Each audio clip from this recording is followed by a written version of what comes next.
This is Toledo Symphony Lab, a behind-the-scenes look at the world of classical music from WGTE Public Media and your Toledo Symphony.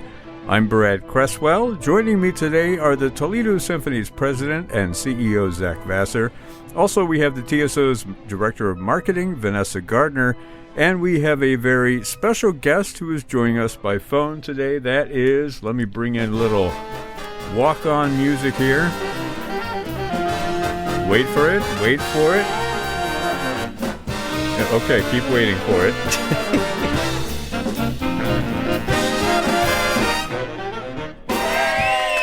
That is singer, entertainer, crooner extraordinaire, Paul King. Welcome, Paul. Welcome to me. Such an entertainer. Yeah. Well, Thank you for having me. So I'm sorry if that setup was a little effusive, but we're glad to have you on the program today. Hey, was that the Toledo Jazz Orchestra playing there? No, but, well, yeah. As a matter of fact, yes, we'll say it was. No, I guess it wasn't. But there's plenty more where that came from, Paul. The reason that you're here, and we're excited because we've got a non-classical musician with us, so we can kind of let our hair down a little bit, as it were. Those of us that have hair? What hair? Yes. Yeah. She's looking at me. There's no hair there. We can let your hair down. Okay. But you're coming to the Peristyle. This is Saturday night, November 13th, 8 o'clock p.m. for a Tony Bennett tribute. Paul, you are a crooner, a self-described crooner. You're from Detroit. You're doing this salute to the songs of Tony Bennett and to all the wonderful, wonderful American songbook pieces in there. I want to mention that there's more information at ToledoSymphony.com. They can also call the box office 419-246-8000. Paul, why don't we start out with you telling us a little bit about, what is a crooner? I mean, it's sort of one of those terms that we all hear, that we all sort of can put our finger on when we hear it, but what does it mean to you? Well, to me... Hang on a second. No. Oh. Go ahead.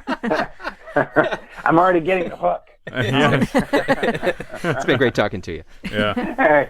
Thank you. Good night. To me, there's obviously a dictionary definition, which is actually pretty funny. It's, I think it's basically a male singer who sings in low tones and very quietly, something like that. I'm paraphrasing. But, and you look at the crooners that I grew up with that I listened to, none of them really sang quietly. They did in spots, but there were some belters out there. To me, the crooner is anyone who emotes the feelings of the songwriter, the lyric, that knows how to deliver the lyric in a way that hopefully the songwriter was hoping for. And I try to do that with my singing. A lot of times I really love singing ballads, but I have to catch myself because a night full of ballads can go awry, as it were. Yes. Night full of ballads. That has to be an album title or something. That actually should be an album cover. But no, it's a crooner, I believe, is well versed in. I guess you could call them a balladeer, well versed in singing ballads. But there are a lot of swinging crooners out there. I love to do that as well. I sing with a big band orchestra here in the Detroit area called the Rhythm Society Orchestra, and we do a lot of the swinging hits even from the 40s and on. So, well, a crooner, I imagine, comes in all different shapes and sizes and flavors and types and genres of music. Oh, it was derogatory in the 30s as well. Yeah, they didn't. That term was not. It was more of a pejorative term. Well, we promise not to be pugilistic about the word crooner during the podcast. I have to get my today. Dictionary. Yes, exactly. Well, Paul, let me bring up some music here for you, because I want you to take us back and tell us your story of how you got from A to B, like how you first got interested in music, how you discovered your voice, and how you decided to become a crooner. Okay, here we go. A little music for you. Okay, don't break out into song. You can just tell us, unless you want to sing it. That's up to you. Take it away. Oh, you want me to sing my life story? Is that what you're asking for? No, just tell us your life story. Okay. Well, it started, obviously, at a very young age. My dad was a singer. He was in lots of community theater. He sang in the choir in church. He was a cantor up in front of the church. And so, like many singers, I think it started in the church. I, would sing in the choir with my dad. But they also had these wonderful parties a couple times a year. And all of their friends from the community theater, all singers as well, and musicians, would come to the house and, have some adult beverages and sit around the kitchen and sing all night. And they would always sing the old Tin Pan Alley American Songbook songs. So that's where I learned them at a very young age. And I used to love coming home from school and watching I Love Lucy, and you'd see Ricky Ricardo up there, and that's what I wanted to be. And I ended up I took piano lessons and guitar lessons and saxophone lessons and all that kind of fun stuff, but I never really started singing in front of people until I would say, well, I had one shot at it when I was 7. I sang on stage with my dad, but then and when I went to college, I went to Michigan State University, met some friends, and joined a rock band there, and had some fun doing that. And then I started taking some jazz vocal lessons from Sonny Wilkinson at Michigan State, and that's where it started for me as a quote-unquote crooner. Joined a big band out of the Detroit area, and then eventually some friends and I started our own big band orchestra, and there it goes. Yeah. Launched. That's great. I love this idea of you just picking up these songs, kind of like the spoken tradition or the sung tradition, handed off to you. Of course, it was a drunken party from your church group, but other than that, those are the best. Obviously we're Catholic, so. But it provided fertile ground for you. But the way that these songs were kind of like a part of your growing up, and you were surrounded by that music. I think it's wonderful that you're carrying the torch, right, as it were, in what you're doing right now. Paul, you sound like you have a really low voice. How would you characterize your singing voice? Yeah, well, this is also a morning after a gig, so... The morning after gig voice, otherwise known as the voice, right? That's the voice, that's right. That's when I always do my radio shows. I'm characterized as a baritone, but I've worked hard at stretching my range, and working on my head voice as well. Yeah. So every once in a while, I will surprise some folks and get up into the heights, but I'm characterized as a baritone for sure. Yeah, but you're not soft and low, right? No, I am not soft and low. Okay. Well, Brad, you're one to talk in asking that question. You have one of the most wonderful, reverberant, low speaking voices, yet you're a tenor. Yeah, I was a tenor for many years. I sang tenor. Yeah. I love singing in the morning. Yeah. Singing in the mornings, especially after your church group has a hoedown or whatever the party is.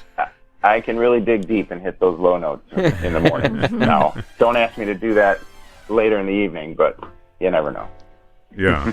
Well, this concert is going to take place at night, so I guess we'll hear your fully revved up voice by then. Again, it's Saturday night, November 13th, 8 o'clock p.m.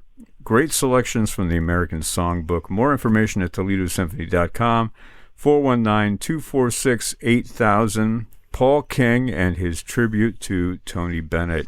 I want to talk a lot more about Tony Bennett and the music of his that you're bringing to the stage. But before we do that, I want to do the first round of our quiz.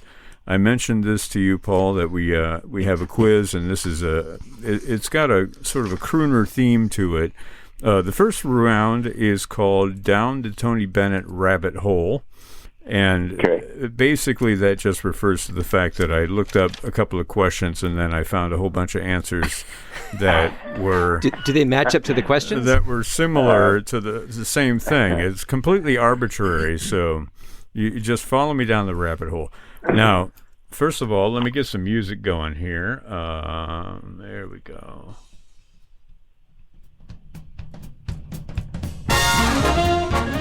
Okay. Round one. Over here. It's not quite sing-sing. It's like sang-sang. Excellent. Yeah. So we know that his birth name was Anthony Dominic Benedetto, right? Who gave Tony Bennett his stage name? Was it, and you may have to sit out of this one, Paul, because I'm sure you know all these. Was it Bing Crosby, was it Bob Hope, or was it Dean Martin? Okay, don't answer. Don't answer. We're going to go. These down? There's only 4 of these questions, and we're going to go back and go through them at the end. Okay? No peeking. Okay. Tony Bennett's signature song, I Left My Heart in San Francisco, was originally the B side of a single from Columbia Records back in 1962. What song was on the A side, the side they thought would be a big hit, until all the radio DJs started playing side B? Was it Once Upon a Time? Was it Hello Young Lovers? Or was it September Song? One of those 3 was on the A side of that single. Okay. Actually, we do have to answer this one because this next question has to deal with the answer from the last question. So let's go back. I really thought this Who went wrote this through. thing? Yeah, I thought this went through. So let's go back to the original one. Who gave Tony Bennett his stage name? What do you say, Zach? Bob Hope. Bob Hope, that's right, yeah. Ding, ding, ding, ding, ding. 1949. Pearl Bailey recognized Benedetto's talent and asked him to open for her in Greenwich Village. She invited Bob Hope to the show, and he decided to take Benedetto on the road with him and simplified his name He to said he couldn't Tony fit it up Bennett. on a marquee. He couldn't fit it on the marquee. That's right. That's right. Yeah. So what was on the other side of I Left My Heart in San Francisco? Was it Once Upon a Time, Hello Young Lovers, or September Song? Any Who guesses? do you want to answer that? You. Well, okay, go for it, Paul. Do you want me to sing it? Ooh. Let's hear it. Once upon a time, a girl with moonlight in her eyes. Yeah. Once upon a time. Fabulous. Fabulous. Once Upon a Time. That's correct. By the way. It'd be really embarrassing Okay. to have that be it. Yeah, right. Nice try. Close but no cigar. Da-da-da-da-da-da. Okay. Now we can move forward. Covered by almost 140 singers, Once Upon a Time comes from the musical All American. Who originally sang that song on Broadway? Was it the Scarecrow, the Tin Man, the Cowardly Lion, Dorothy, or Toto? Which one of those That's a good one. performers? So, I mean, we're talking about Ray Bolger, Jack Hanna, Thank you. or I was trying whatever to think, his like, name is. this was cut from Wizard Burt of Oz. Lahr, Judy Garland, and On the cutting room floor. I forget who played Toto, but yeah. No, I think it was the Flying Monkey who sang it. No, it was actually Ray Bolger, the Scarecrow. That would've been my in guess. Wizard of Oz. He was I the was first going to one guess to sing that too, yeah. Yeah. it. Yeah. Any So we get- relation to Whitey? No, I don't believe so. Moving Easier to on. That would find. have been a more fun rabbit hole. Okay. Now we're getting into the rabbit hole here. I've got one question left. The song lyrics were by Lee Adams. Who wrote the book for All American? Was it Larry Gelbart, the creator of MASH? Was it Mel Brooks, the creator of Blazing Saddles, among other things? Or was it Peter Schickele, the creator of PDQ Bach? A, B, or C? Peter Schickele also wrote lyrics for the musical O Calcutta. Are you trying to give didn't us a know. hint? Like he wrote a lot of lyrics for songs? Well, I mean, they all wrote lyrics. Larry Gelbart did Funny Thing Happen on the Way to the Forum, among other things. So, you know. So, Gelbart, Brooks, or Shickley? What do you say? I go for A. No. Try again. B or C? C. No. Oh, your turn, Paul. Let's go with B. Yes, it was Mel Brooks who actually wrote the book for All American back in whenever it was. Wow. One of my favorite human beings right there, Mel Brooks. Yeah, wonderful. Do you know Mel Brooks? You guys friends? I wish. We are on Twitter. Aw. Oh, yeah. That's great. Well, you can tweet away. That's So right. we'll have more of this quiz a little bit later in the program. But let's talk with you, Paul, about Tony Bennett, because Tony Bennett, you know, somebody who is really defines the word legend, and so many of those songs are a part of the public consciousness. And also, I don't know if you saw like the recent 60 Minutes profile of him. I did. Yeah, and of course he's been suffering from Alzheimer's for some time, and just announced his official retirement, I guess, from the stage just recently in August. Yeah. Why Tony Bennett? Talk a little bit about your your tribute to the man and what he means to you and what his music means to you. Well, I see this as an opportunity to celebrate his love for the American Songbook and the writers of the authors of that book. You know, that go back to Tin Pan Alley, you know, up through the 60s and, you know, and later. But he is, like you said, he is a living legend. His life story is amazing. You know, being in World War II, but, you know, also not originally planning to be a singer. I mean, he wanted to be an artist as far as, you know, painting and drawing, and he still, to this day, is doing that, and from what I understand, as part of his therapy, as well as singing as part of his therapy. Yeah. And that, you know, that 60 Minutes piece was, it was sad, but it was also fascinating to me how music can turn the light back on. And you saw it in him on stage when he, you know, Lady Gaga said it, that didn't, you know, he didn't recognize her or didn't call her by name for so long, but as soon as they got on stage and he started singing, that light came back on, introduced her, and she almost broke down crying on stage. Yeah. It was just a fascinating piece, and that it sort of, to me, is analogous to his life in that he was constantly fighting, but music always, you know, brought him to where he wanted to be. And still to this day, I think it's still happening. You know, he fought in World War II, and he came back and started singing then, taking lessons under the name of Joe Barry, I think it was. And, you know, like you said, discovered, Bob Hope gave him his name, took off from there.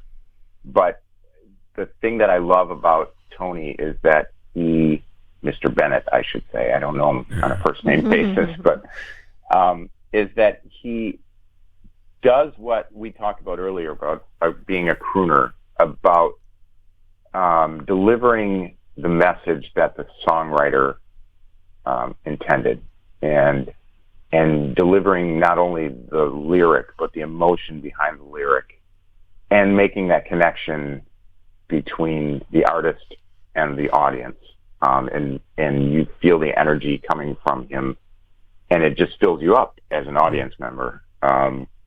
You know, the chills that you get, the tear in your eye, whatever it is, that is delivering that lyric. And he does just a wonderful job, has always done a wonderful job of doing that. And that's what I strive for all the time as a singer. And it's difficult to do that.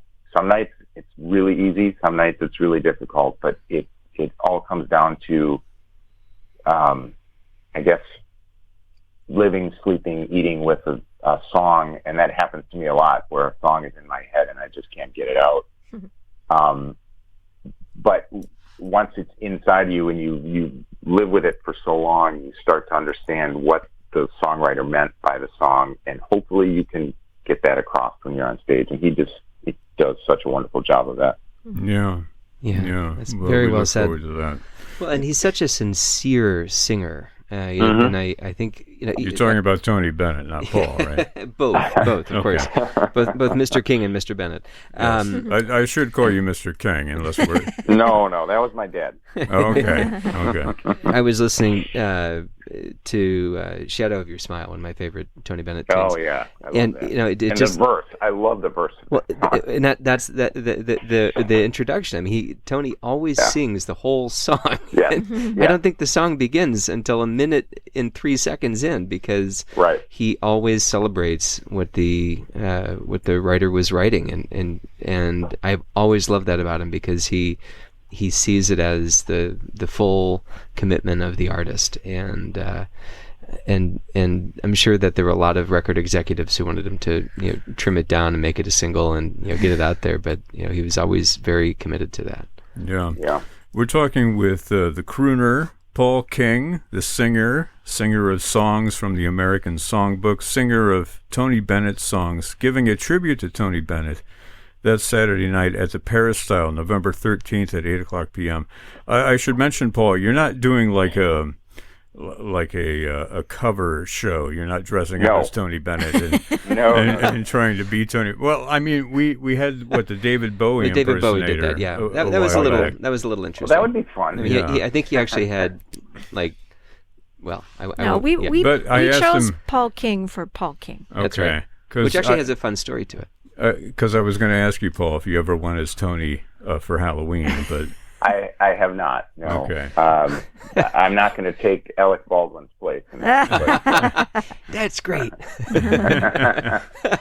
Okay. There's a story about Tony Bennett. There was a I don't know, fire alarm or something like that, and it was 3 a.m. and everybody was coming downstairs in their robes and pajamas, and Tony Bennett comes down wearing a bright yellow jacket and blue pants and a white shirt, and everybody looks over at him and he's like, what?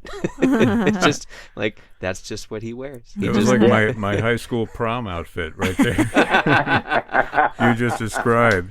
I think he had a story that Duke Ellington told him he looked good in blue, so he always tries to wear blue. Oh, nice. Yeah. Interesting. Yeah. Well, let's do a second round of our quiz. Let me bring up some drums here in the background. This is called Name That Crooner. We're going to answer it as we go along. I'm going to give you 3 clues about a specific crooner, and you have to come up with the name of who it is, right? So each of the clues progressively make it easier to guess who it is. The first clue is this. This one-time cruise ship crooner and bass player was much better known as a rather controversial politician. Okay, second clue. After leaving office, he was offered his old job back as a singer in the famous bar Kon-Tiki, where he used to sing back in the 50s and 60s while attending law school. And your final clue, he was the longest-serving post-war prime minister of Italy. What? Talking about Silvio Berlusconi. You remember Berlusconi? Seriously? Yeah, he was a crooner back in the day. And we're off to a great start. But that was the pejorative term, crooner, right? That's right. Yes, that's back Crooner. when they meant it as an insult. Oh, I had no idea. That's amazing. All right. Well, we are an educational podcast, right? I just learned something. I can now go back to bed. Okay, we'll carry on. All right, next clue. This famous singer has a star on the Hollywood Walk of Fame and was also at one time the Minister of Culture of France. Wait, what? No? Okay. This person used to open for Edith Piaf at the Moulin Rouge. Okay. His first name of birth was Shanur, but he went by Charles or Charles. Charles. Charles. I know it's on the tip of your tongue, isn't it? Rene. Say again. Rene. Trenet. Right? Charles Aznavour. Close. Oh, wow. So close. Yeah, the other Charles. His original name was Shanur Aznavourian, so he shortened it to Charles Aznavour. Wow. Interesting. I'm thinking of Jacques Trenet. That's my problem. Okay. Well, I got you guys stumped so far. Okay. Yeah.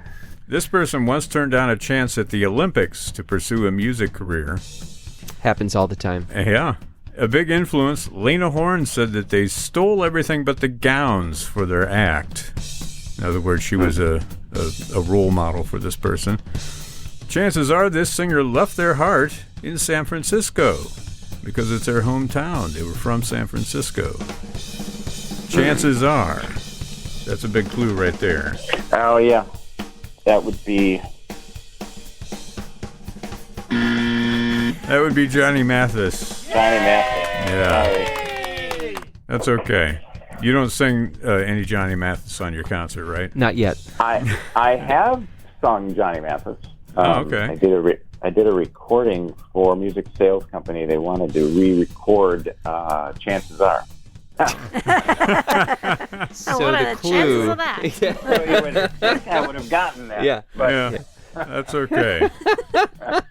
That's great. We know you rolled out of bed and got on the phone with us, so we appreciate it. Gosh. All right, last one. Let's see if I can stump you on this one. I'll give you a clue up front. This is a living person. Oh, okay? Thanks. This avocational crooner trained with the vocal coaches of Barbra Streisand and Frank Sinatra. It's a couple in their 90s at the time. This person was also supposed to board the first plane which crashed into the Twin Towers on 9/11, but they missed the flight due to a travel agent giving them the wrong departure time. Wow. I didn't know that about this person. This is somebody I actually heard in concert at Carnegie Hall, by the way, with like a 90-piece orchestra or 70-piece orchestra. Doing a lot of... Just got less interesting. You just got rid of 20 musicians. From 90 to 70. Spoken like a true symphony CEO. Okay, final clue here. This person is probably better known as a voice actor and a creator of TV shows, especially adult-themed cartoons. Seth MacFarlane. Yeah. Oh, wow.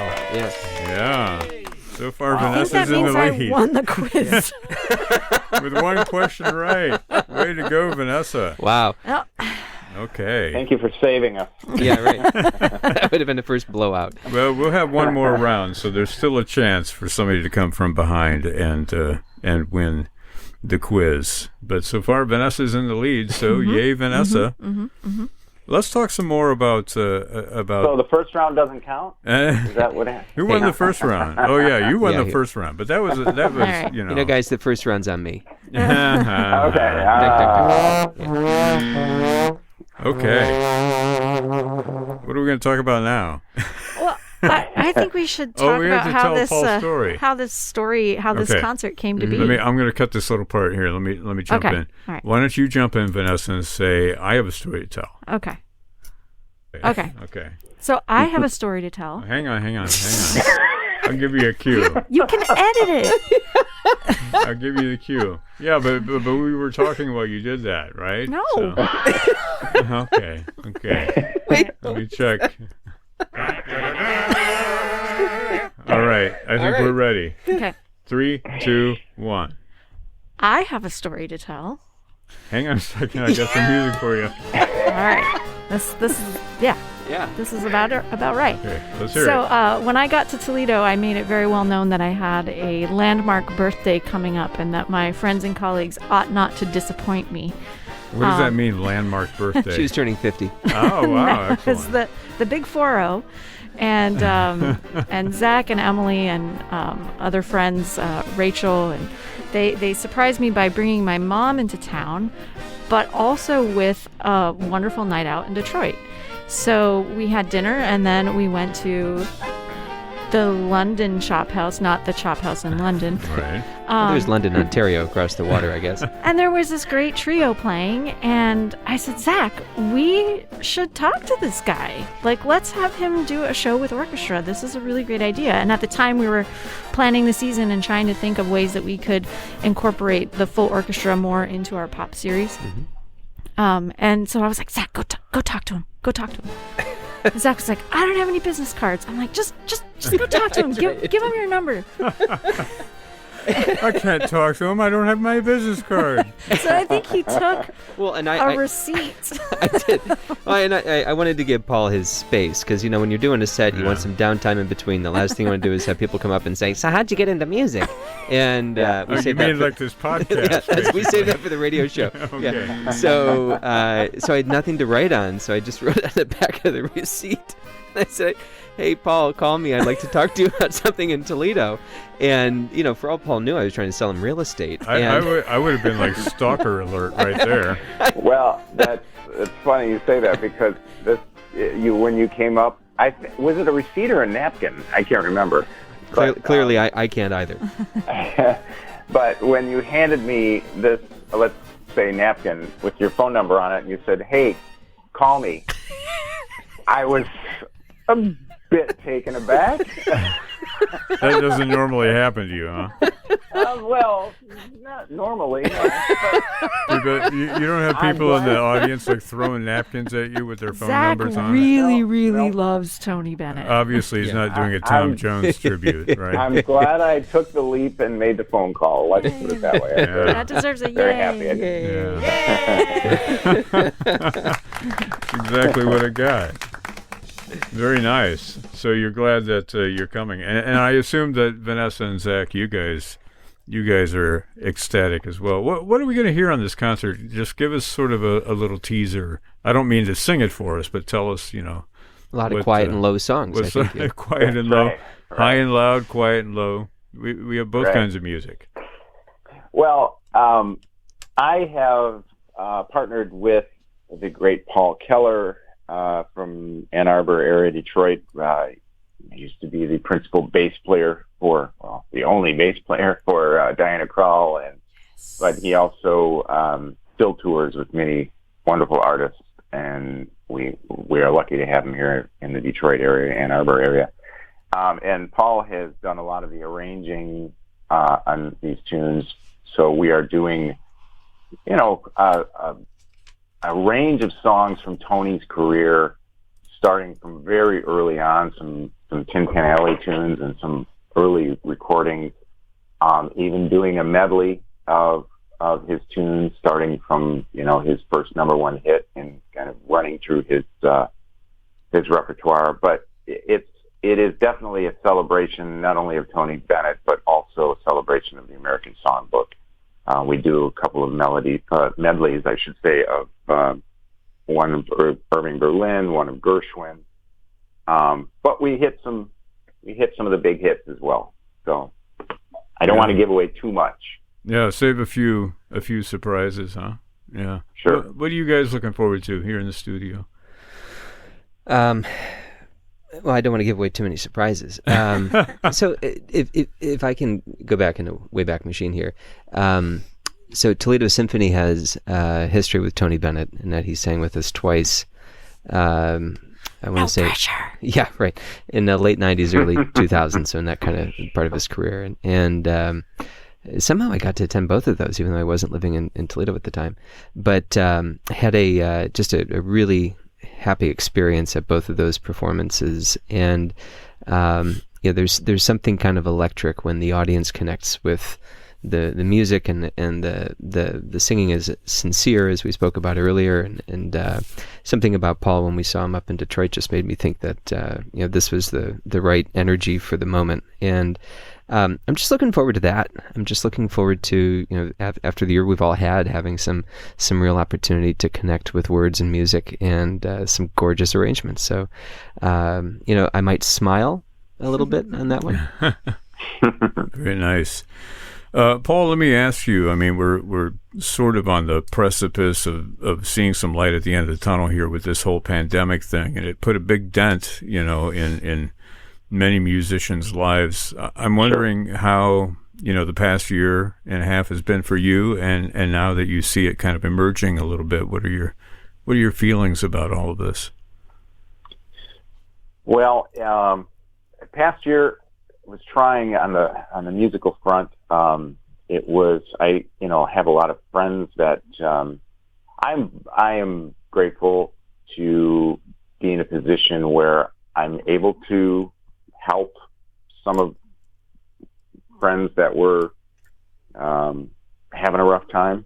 There was a few organizations here in the Detroit area that were helping out musicians during the pandemic, and I was able to help a little bit there. I also run my own business, so I'm kind of wearing two hats. I have a business during the day and a business at night. So personally, I've been fine through this, but when you take away music out of my life and performing out of my life, it's almost like chopping off one of my legs. It is important to my psyche to be able to perform and to sing and to interact with an audience, and just be around people. And as Tony, I think, once said, that it's like inviting folks into your living room and being a friend to them, and that's sort of what it is to me as well. And when that's gone from my life, then I really did see a difference. So I'm glad things are opening back up. I'm back at it, and we seem to be busy through next year, and I'm doing 2 or 3 gigs a week. Wow. Last night we had a lot of it's small groups, which the big band is not working as much as we used to yet, but we're starting to put dates on the calendar. But trying to squeeze 16 people into a little space still isn't quite appropriate yet. Yeah. But with these small groups, it really does allow me to,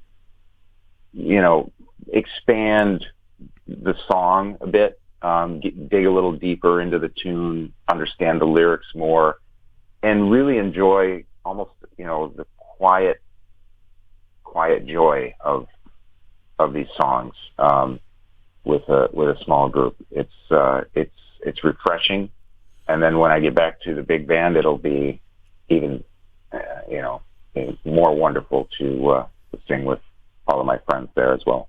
Yeah, I think it's great that you were able to give back and to help out friends during the pandemic. I mean, that's a mindset that some musical institutions did have, some did not. Certainly Toledo Symphony did a lot to keep the lights on, as it were, and keep musicians employed during the pandemic. So it's great that you're coming here and sharing your art, and we can kind of give it back to you by showing up and enjoying what you have to offer. This concert is Saturday night, November 13th at 8 o'clock p.m. Paul King singing a tribute to Tony Bennett, wonderful songbook. And that is one of the Toledo Symphony's pop concerts, right? Mm-hmm. Yeah, their pop celebration. I want to finish out here with our final round of our quiz. I mentioned last time. Still anyone's game, right? Yeah. Round 2 was called. Round 2 is called Name That Crooner. Round 3 is called That Crooner's Name. So this is the way it works. I'm going to give you 4 stage names. Mm-hmm. And then you match them with the original names. So I'll read off the stage names, and then we'll take their real names one at a time, and you tell me which of the stage names the real name belongs to. Does that make sense? Not really. So we're gonna get the people's real names, and we have to match the. No, I'm gonna give you their stage names, the names that they're known by. I see. Yeah. Right. Okay. Yeah. Okay. I'm gonna give that to. There's only 5 of them. I'll give that to you all at once. I'm gonna get these all wrong. And then we'll go through the real names. Gotcha. They're not in the same order. So it's like a word search. Yeah, exactly. It's like Sudoku here on the radio, right? All right. One there's that. So 5 names I'm going to give you. The first one is Engelbert Humperdinck. Second one is Gene Austin. Third one is Tom Jones. Fourth one is Barry White. And the 5th one is Tony Martin. Are any of those names unfamiliar to you? That was a little fast. What was number 3? Tom Jones. Tom Jones. All right. It's not unusual. Barry and 4 White. was Barry White. And then what was Tony 5? Martin. Tony Martin. Tony Martin and Gene Austin sort of representing the perhaps earlier crop of crooners, as it were. Okay. Are we ready to go through the real names and see if you can match them? Mm-hmm. Okay, one at a time. The first one is T.J. Woodward. Who was T.J. Woodward? Was it Humperdinck, Austin, Jones, White, or Martin? TJ sounds... Do I say this out loud? Or you can just write it down. We'll do it afterwards. Okay, the second one was Lemuel Lucas. Was that Humperdinck, Austin, Jones, White, or Martin? Can't imagine why you'd want to have a stage name. Yeah. Next one is Arnold Dorsey. Who was Arnold Dorsey? Was he Engelbert Humperdinck, Gene Austin, Tom Jones, Barry White, or Tony Martin? Then we have Alvin Morris. Was that Humperdinck, Austin, Jones, White, or Martin? And the last one is Eugene Carter. Who was that? Was that Humperdinck, Austin, Jones, White, or Martin? So let me know when you got all of this figured out. Right? Oh, my. That's okay. We had to throw some difficult questions in there, Paul, because you totally aced the Tony Bennett part of our quiz. Right? Okay, let's go back. I'm going to give you the answers, all right? Listeners at home are playing along, right, with bated breath. Engelbert Humperdinck was actually Arnold Dorsey. Anybody get that? Arnold Dorsey was Humperdinck. Nobody got it? Okay, that's a no. Gene Austin was actually Lemuel Lucas. Oh, wow. Anybody get that? Nope. Tom Jones, real name is Tom Woodward, T.J. Woodward. Just got that one. Yeah, Thomas John that Woodward. makes sense. Did anybody get that one? I got that one. It. Okay. So Zach and Vanessa both got that one. Now, Barry White, who was that? That was Eugene Carter. Actually, his name was Barry Eugene Carter, but I had to leave the Barry off. Wait a minute. You had to bury... Barry White's first name was Eugene? No, it's his middle name. It's his middle name. So wait, did you? You're telling me that you buried the first name I Barry? buried I buried the Barry. Yeah, I got it. Yeah. Got it. Good one. Don't get excited. No Mahler. I just hit the wrong button there. that was our Mahler bell. Every time somebody says the word Mahler, that's a whole different story. Anyway, so let's move on, right? We have Tony Martin. That's the last one that we have left. So that was Alvin Morris. Yeah. Anybody get Tony Martin, Alvin Morris? I actually got that one. Wow. The other 3 I got wrong. I think that means Zach wins. No, because Vanessa, you had the win from the previous round, right? And Paul won the first round, so we all win. Oh, Yeah. Everybody wins. You get a trophy. You get a trophy. A three-way tie.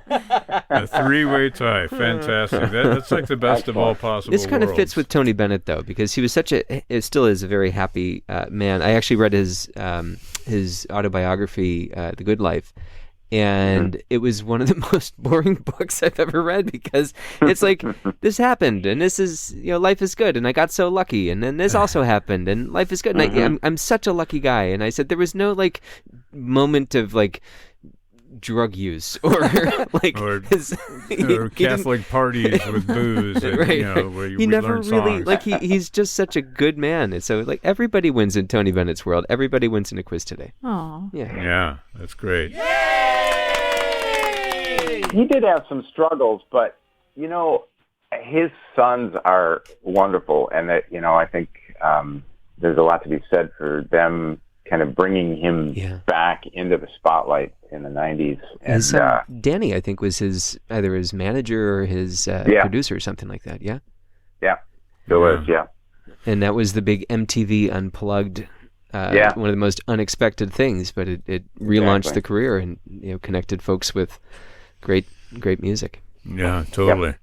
I just say I'm really excited that we get to wave the flag to Tony Bennett, especially since he's more recently announced that he's retiring. This is a really nice time to pay tribute to him and to think about the career he's had. I mean, he really has gone from the 1950s to now. He has a new release with Lady Gaga, and that's a 70-year career. And his voice always maintained, and he was always very careful about using his voice and exercising his voice, and he always had that kind of character to his voice, where if you listen to a song from the 60s or you listen to a song he recorded in the 2000s, it still was there. And I remember I probably have seen Tony Bennett in concert 7 or 8 times, and every time I would see him, I would think it was the last time I'm going to see Tony Bennett. There's no way I can see him again. And admittedly, the last time I saw him, it took him a few songs to get warmed up. But there he was. And just a ton of memories of a great, great singer. So I'm just really excited we get to pay tribute, raise a glass to Tony Bennett. So thank you, Paul, for helping us do that. I'm honored to do it, and I'm excited to celebrate with you all as well. Well, Paul, we're just about out of time, but I want to give you the last word. And what do you want to tell the audience and people listening to this program in advance of your appearance here? Well, I would. I sincerely can't wait to be there in Toledo with everyone and celebrating the wonderful career and life of Tony Bennett. And I think this is a great opportunity while he's still with us and still, singing every day for his therapy. I think it's wonderful for us to, create this positive energy and send it his way, hopefully. And I just hope that he feels it and we all can celebrate together.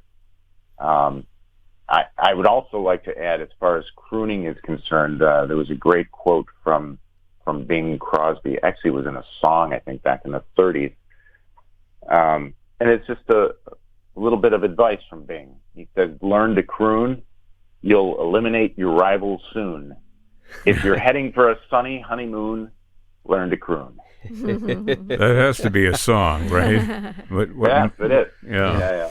Well, Paul King, coming to the Peristyle Saturday night, November 13th, 8 o'clock p.m., a tribute to Tony Bennett, music from the American Songbook with the Toledo Symphony. And you're bringing your trio, right?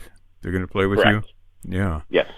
Well, thank you so much for spending time with us today and playing our silly little quiz. And we really, really look forward to having you here in Toledo.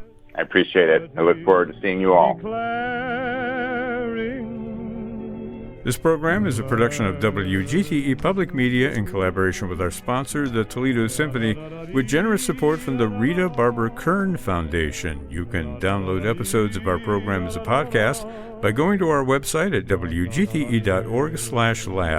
You can also subscribe to us through your podcast app of choice, including Apple and Google Podcasts.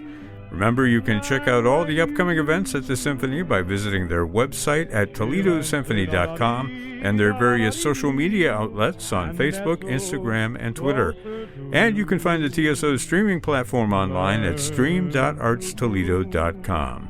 My thanks to Zach Vassar, Vanessa Gardner, and our special guest, Paul King. I'm Brad Cresswell. You've been listening to Toledo Symphony Lab from FM 91. Learn to cruise.